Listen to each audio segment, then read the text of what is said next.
Hello and welcome to Nikolai's genetics lessons, and today's problem is map units on a linkage map cannot be relied upon to calculate physical distances on a chromosome because, and you have to choose one of these answers.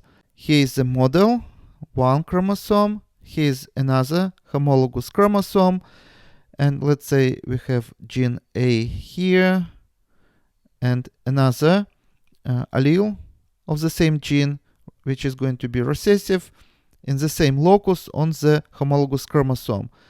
Say here we also have gene B, recessive allele B on homologous chromosome, and say here we have gene C and recessive allele C on the homologous chromosome. Here is a theory how scientists define the order of the genes on the chromosome.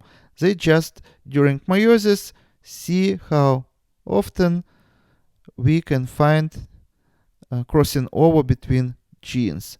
This is how they construct chromosome map and can tell the order of the genes on the chromosome. But the question is map units, and by the way, map units would be crossing over frequency of 1%.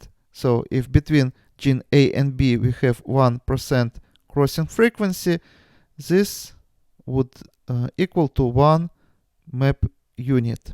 And if, for example, between gene A and C we have 10% crossing over frequency, it would equal to 10 map units. And 1 map unit also equals to 1 centimorgan, and 10 to 10 centimorgans. So again, map units on a linkage map, and this is going to be a linkage map, cannot be relied upon to calculate physical distances. So if we can calculate frequency of the crossing over between genes, why we can tell only the order of the genes on this chromosome, but cannot tell that here is the distance smaller between gene A and B, and between B and C is greater, and also can define the distance using this method.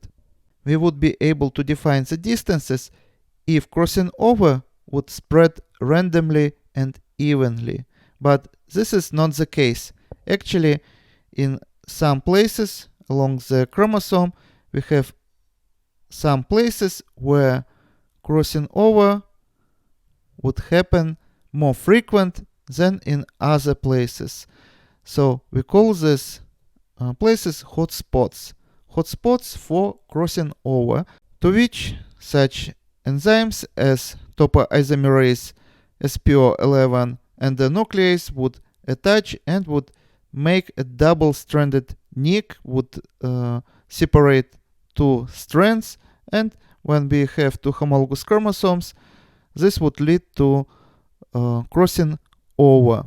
Along the DNA, there are such places exist where this enzyme would preferentially attach due to certain DNA motif on the chromosome. So again, using crossing over method, we can construct chromosome map, but actually we only can say the order of the genes on the chromosomes, and we cannot tell physical distance between genes using this method. So now let's check our answers. For example, answer D, the gene order on the chromosomes is slightly different in every individual. This is wrong answer. Variant C, physical distances between genes change during the course of the cell cycle. This is also wrong answer. And variant B, the relationship between recombination frequency and map units is different in every individual. This is also wrong. And as you see, the correct answer is going to be answer A. The frequency of the crossing over varies along the length of the chromosome. And this is going to be our answer. And this is due to presence of the hot spots for crossing over. And this is all for today. Thank you for attention. Please subscribe for my new videos that I post almost every day. And see you in the next video. Goodbye.